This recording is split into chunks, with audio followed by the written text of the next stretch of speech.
आज उसमें general course में भी अगर आप आगे पढ़ते हैं 42 तरह का कोर्स है, उस तरह के कोर्स में आप अपने बच्चों को भेजते हैं तो बिहार स्टूडेंट क्रेडिट कार्ड योजना के तहत DRCC कार्यालय अररिया प्रखंड के परिसर में अवस्थित है, वहां आप अपने बच्चों को भेजते हैं, रजिस्ट्रेशन होता है, उसको बहुत ही आसान साधारण ब्याज पर लोन मिल जाता है।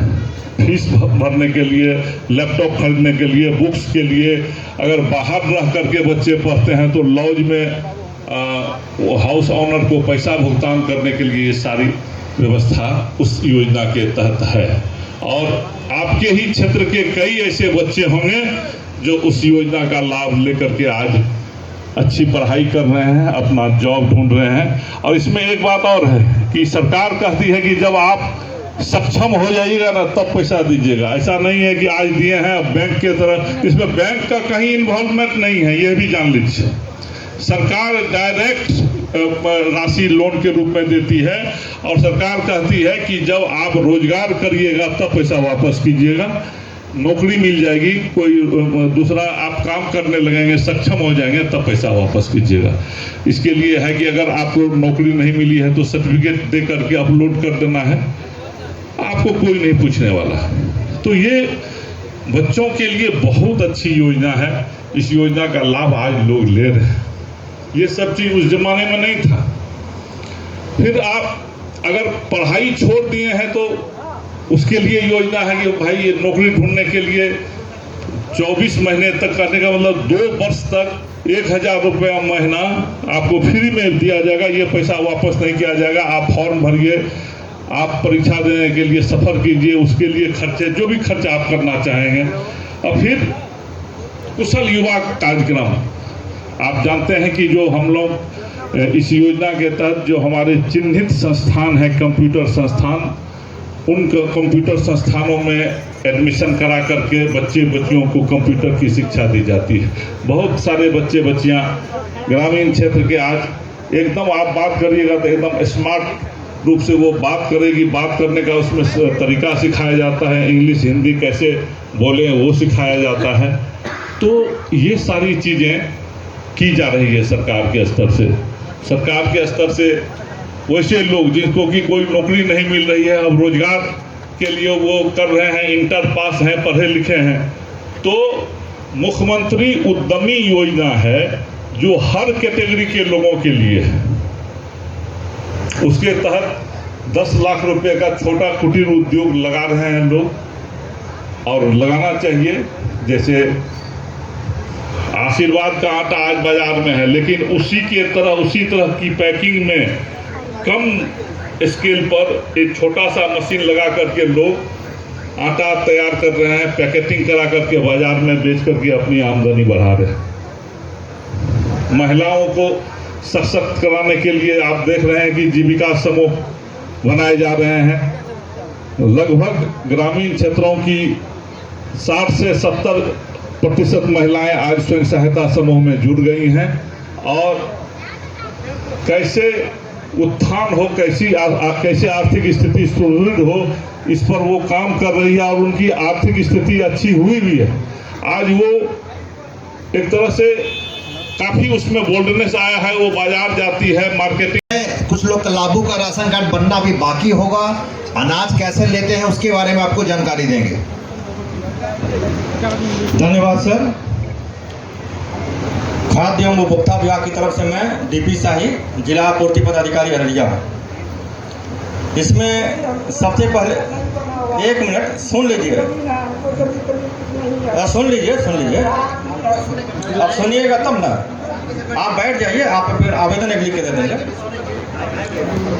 इसमें कहना यह है कि अभी इसमें जब योजनाओं के बारे में जानकारी दी जा रही है तो उस समय कृपया इंटरप्ट न करें, आपको समय दिया जाए। अगर आपके पास कुछ ग्रीवांसेस हैं, कुछ योजनाएं हैं, कुछ सुझाव हो तो उसको लिए जाएंगे। कृपया इसको पहले सुन लें, जानकारी प्राप्त कर लें, उसके बाद जो आपका सुझाव होगा तो हम लोग लेंगे। तो मैं बोल रहा था, खाद्य एवं आपूर्ति विभाग की तरफ से ऐसे योग्य लाभुक जिनका अभी तक राशन कार्ड नहीं बना है, बहुत सिंपल सा आवेदन देखिए हम लेके आए हुए हैं। इसको कहते हैं प्रपत्र क। एक पेज का आवेदन होता है, इसको भर देना होता है। इसमें आपको आवेदक यानी जो राशन कार्ड जिसको बनवाना है उसका नाम देना होता है, पिता का नाम देना होता है, इसमें आधार कार्ड लगता है, आधार कार्ड जरूर लगाएंगे आप, और एक आपका बैंक अकाउंट नंबर होगा आपका, तो बैंक अकाउंट नंबर इसमें लिख देना है, और उसमें IFSC कोड होता है, उसका फोटोकॉपी आपको लगा देना है। इसके साथ एक आपको परिवार का मतलब होता है माता पिता और बच्चे, तो माता पिता और बच्चे के साथ एक फोटोग्राफ आपका लगेगा, वो देखेंगे इस पर राइट साइड में, उस फोटोग्राफ को इस पर चिपका देना है। और प्रखंड में जाएंगे तो RTPS कार्यालय चलता है जहाँ पे आवेदन लिया जाता है, तो इसको RTPS कार्यालय में अपना आवेदन ले जा करके जमा कर देंगे। जैसे RTPS कार्यालय में आवेदन देंगे तो वहाँ से एक रिसीट मिलती है, रिसीविंग मिलता है, रिसीविंग में आपका नंबर चढ़ जाता है, वही नंबर रहता है, तो उसको लेकर 30 दिन आप इंतजार करेंगे। अगर 30 दिन में अगर आपके राशन कार्ड के बारे में कोई जानकारी प्राप्त नहीं होती है तो इसकी शिकायत भी आप कर सकते हैं। शिकायत करने के लिए अनुमंडल पदाधिकारी अररिया कार्यालय है, आप वहाँ पे शिकायत कर सकते हैं। दूसरा, जिला आपूर्ति कार्यालय जिला में चलता है, जहाँ DM साहब बैठते हैं उसके नीचे जिला आपूर्ति कार्यालय है, वहाँ भी आप एक लाइन का आवेदन लिख के कि मैंने राशन कार्ड के लिए आवेदन दिया था, मैं दिनांक कितना को दिया और अभी तक मेरा नहीं बना है, कृपया इसको बनवाएं या देखें किस कारण से नहीं बन रहा, इतना ही लिख करके आपको दे देना है। इसके अलावा अभी सर बता रहे थे, अभी DDC सर भी बता रहे थे कि एक लोक शिकायत होता है, लोक शिकायत अधिकार अधिनियम होता है। कोई भी समस्या का समाधान अगर आपको नहीं मिलता है तो आप निश्चित रूप से लोक शिकायत जो कार्यालय होता है, अनुमंडल लोक शिकायत अनुमंडल में चलता है, वहाँ एक पदाधिकारी बैठते हैं, आपके आवेदन को लेंगे और वो इनरोल करके एक समयबद्ध में आपका निष्पादन करा देंगे। तो जिसका भी राशन कार्ड नहीं बना है उसको राशन कार्ड बनवा लेंगे। ऐसे लोगों का हो सकता है कुछ लोगों को नाम जुड़वाना हो सकता है राशन कार्ड बना हो, कुछ लोगों का नाम जुड़वाना है, अथवा किसी को एड्रेस में सुधार करना, यानी पहले कहीं रह रहे थे अब आके यहाँ रह रहे हैं। इसके लिए भी सिंपल सा, जहाँ एक प्रपत्र क है उसी में आगे एक प्रपत्र ख आवेदन होता है, सेम टाइप में आवेदन आप भर देंगे और फिर ले जाके RTPS कार्यालय में दे देंगे, और जिस आदमी का नाम जोड़ना है उसको लिखे, उसका भी आधार कार्ड उसमें लगेगा, तो ये आवेदन आप दे देंगे तो आपका राशन कार्ड जुड़ जाएगा। और खाद्य सुरक्षा अधिनियम के तहत जितने भी योग्य लाभुक हैं उनको फ्री में निःशुल्क खाद्य सुरक्षा उपलब्ध कराई जा रही है। तो आपको अब ये कंपलसरी नहीं है कि किस डीलर से आप राशन लें, आपको जहाँ से पसंद होता है। अब तो सरकार की ऐसी योजना है कि आप कहीं भी रहें आप राशन ले सकते हैं, अगर आपके नाम से आधार कार्ड से लिंक है तो कहीं से भी प्राप्त कर सकते हैं। तो जो भी आपका नज़दीक में डीलर हो या चाहे जिस डीलर के यहाँ आप जाना चाहते हैं उस डीलर के यहाँ जा करके आप राशन कार्ड लेंगे, राशन कार्ड दिखाएंगे और एक देखेंगे पॉस की मशीन होती है जिस पर आपको अंगूठा मांगता है, तो अंगूठा कब लगाएंगे? जब वो आपको राशन दे देगा। आपको राशन जब दे देगा तब आप अंगूठा लगा दीजिएगा, तो आप कहीं से भी राशन प्राप्त कर सकते हैं। ये हो गया मेन बात। दूसरा, अभी अपर समाहर्ता सर अभी बात कर रहे थे आधार सीडिंग, ये सबसे महत्वपूर्ण है, कृपया शांत होकर सुन लेंगे। आधार सीडिंग दो तरह का होता है। एक पहला हुआ कि राशन कार्ड जिसके पास है उसको आधार से लिंक कराना पड़ेगा।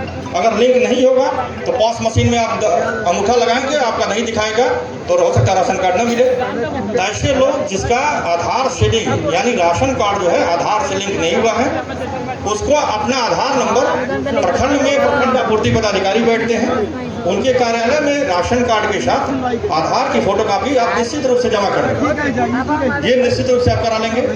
दूसरा, एक राजस्व एवं भूमि सुधार विभाग से देखे होंगे, अभी अपर समर्था सर के द्वारा बताया जा रहा था, ऐसे लोग, ऐसे व्यक्ति जिसके नाम से जमाबंदी यानी जिसके नाम से जमीन है, ये ध्यान से सुनिएगा, जिसके नाम से जमीन है आप रसीद कटाते हैं, अगर उसको आधार से नहीं जुड़वाएंगे तो आने वाले समय में बहुत दिक्कत होने वाली है, मैं बता दे रहा हूँ।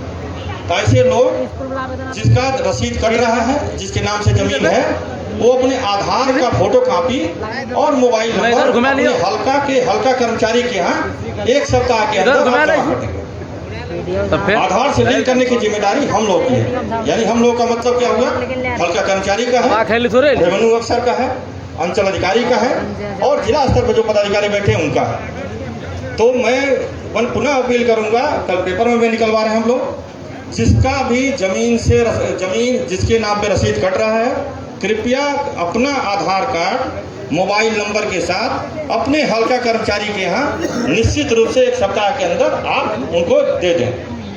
आधार से लिंक होना मस्ट है, नहीं आने वाले दिन में बहुत सारे लोग अभी देखें समस्या फेस कर रहे हैं। बहुत से ऐसे लोग थे 2018 से आपकी जो जमाबंदी चल रही है, जो रसीद कटवा रहे हैं वो कैसे कटवा रहे हैं, ऑनलाइन कटा रहे हैं, यानी ऑफलाइन हर तरह से बंद कर दिया गया है। अब आप रसीद कटाने जाइएगा तो ऑफलाइन नहीं कटेगा, आपको ऑनलाइन ही करना है। और ऑनलाइन कैसे होगा, जब तक आधार कार्ड से लिंक नहीं होगा। तो निश्चित रूप से आप आधार कार्ड से लिंक करा लें और रसीद हर साल कटाएं। अगर आप अभी तक रसीद नहीं कटवाए हैं, सरकार को लगान नहीं दिए हैं, तो निश्चित रूप से ऑनलाइन उसको लगान आप जमा करा दें। ऑनलाइन का मतलब क्या हुआ कि बैठे बैठे आप घर से बैठे बैठे या दिल्ली में हैं वहीं से आप रसीद कटवा सकते हैं। ऑनलाइन का मतलब ये होता है। तो 2 काम कर लें, जिसका रसीद नहीं कटा है, जिसने अपना लगान नहीं जमा किया वो लगान जमा करा लें, और आधार नंबर और मोबाइल नंबर अपने हल्का कर्मचारी को निश्चित रूप से दे दें। इसी के बाद इसी शब्दों के साथ मैं अपनी बात को उड़ान देता हूँ। धन्यवाद। आपूर्ति पदाधिकारी द्वारा